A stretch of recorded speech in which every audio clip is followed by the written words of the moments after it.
L'Association des professionnels du caoutchouc naturel de Côte d'Ivoire, la PROMAC, a tenu sa réunion annuelle de démarrage des travaux de réhabilitation des pistes rurales.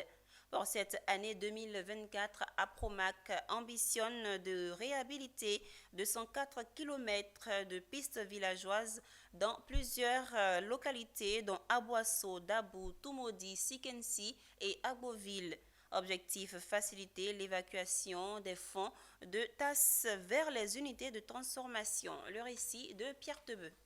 204 pistes rurales à réhabiliter dans les localités d'Aboissou, Dabou, Toumoudi, Sikensi, Agboville, Toui, Soubré, Issia, Anoumaba, Serebissou, Tiasalé et Ouélé.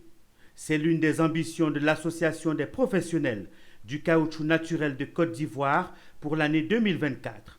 Ces travaux, lancés le lundi 14 juillet 2024, permettront ainsi de faciliter l'évacuation des fonds de TAS vers les unités de transformation et les déplacements des populations rurales des localités ciblées.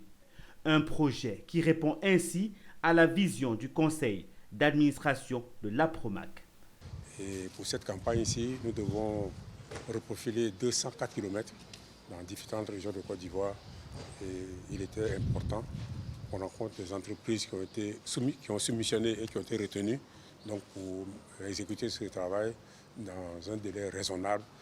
Donc c'est sur ces points que nous avons travaillé avec les entreprises pour que tout démarre à partir d'aujourd'hui. Au cours de cette réunion de démarrage des travaux, les responsables de l'APROMAC ont échangé avec les 14 entreprises sélectionnées pour l'exécution des travaux. Et l'APROMAC souhaite voir ces travaux de reprofilage lourd livrés dans 8 mois. Au sorti de cette réunion, il faut dire que nous avons levé certains doutes. On s'est posé pas mal de questions quand on a visité les différentes pistes et on a dû soumettre nos préoccupations. En retour, on a été satisfait. Écoutez, il était important pour nous donc, de s'associer tout de suite donc, à cette réunion de démarrage des travaux parce que nous avons fait quand même une prévisite sur les différents sites et nous avons compris qu'en fait, les pistes sur lesquelles nous devons travailler étaient différentes donc des autres pistes. En fait. En plus de ce programme de réhabilitation de pistes, l'APROMAC a à son actif 2 autres programmes de développement, notamment le programme Appui à la formation au métier de l'EVA et le programme Aide à la création et à la gestion durable de plantations d'EVA.